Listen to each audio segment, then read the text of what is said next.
بسم الله الرحمن الرحيم.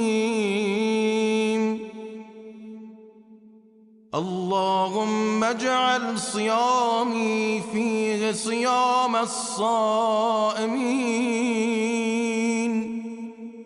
وقيامي فيه قيام القائمين،